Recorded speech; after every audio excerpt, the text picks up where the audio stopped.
And what's crack-a-lackin', everybody? It's your boy RNG Gaming back with some more Absolver. That's right, we're back to play some Absolver. It's been about 2 years by my account. Some wild things have happened in that time, both to myself and kind of to the world as a whole.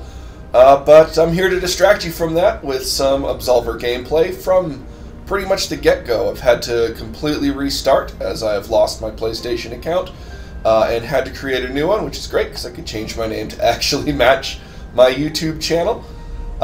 So this is my journey from the start of Absolver till the end of part 1 of Downfall. And I hope you guys enjoy. It's kind of just going to be my commentary over top of the video recording. And then I'll let some of the cutscene for the final boss play out. So enjoy, and I can't wait to jump into this. So you know me. First thing I did was jump right into a PvP match. Level 2, stock deck, no practice whatsoever against Easy Cheese here, whose name I vaguely remember from when I was recording videos. So this guy has been around for a while. I think he's got to be close to max level at this point. I don't remember what it was, but he whooped my ass. I got beat bad. I don't think I won a single game against him any of the games that I played that I'm not showing here. Not a single win. I barely touched the guy. So I went and learned as many moves as I could. Got familiar with which way to sidestep and duck as a windfall to as many moves as I could. It came back to me. It came back after about an hour or so. The muscle memory started to set back in and I got into the rhythm of fights. This game's mechanics are incredible. The way you move, how reactive it is. This game I think could have done really well in the competitive esports scene. It's one of the very few skill-based only games out there, and I think it could have gone really far if Slowclap had invested in it.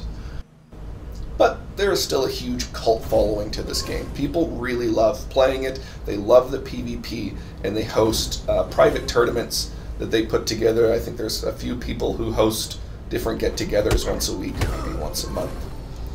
But after I learned as many moves as I felt comfortable with, and I put together a combat deck I felt good about, I decided to go around and hunt the bosses, learn all the shard moves that they have, and then kind of progress my way to the Tower of Adel.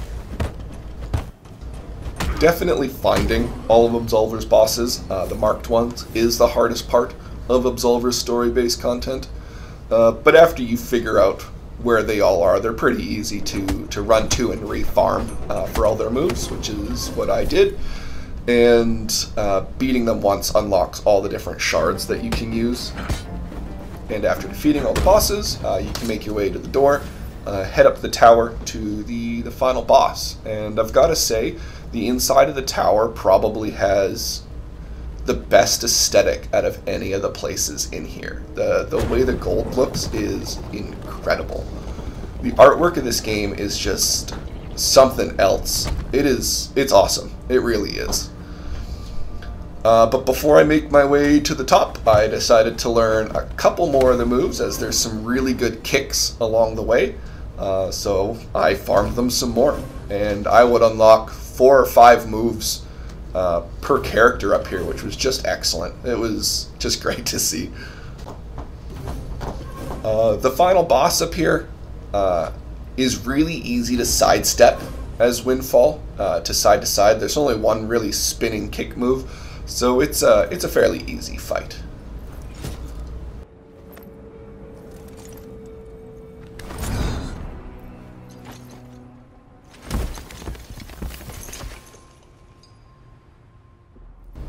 That dude is a straight savage. Just rips his mask off over the edge. Doesn't even care. It's just trash to him.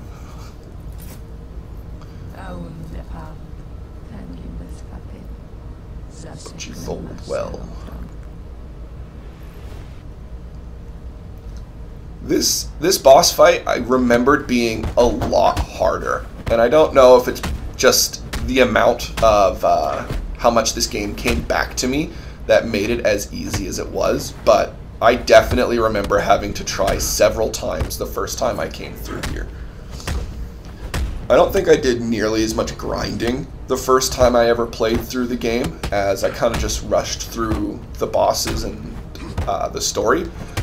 This time I definitely spent a lot of time relearning all the moves and leveling up, so that's probably what it was. I didn't learn any of the weapon moves throughout the time. I never really used them when I was playing.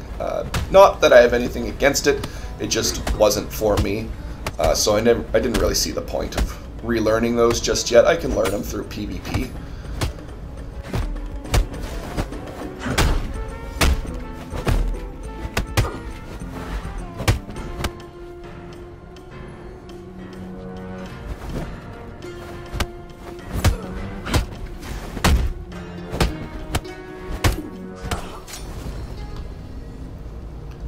And after defeating this guy, I had almost everything I needed to completely recreate my combat deck.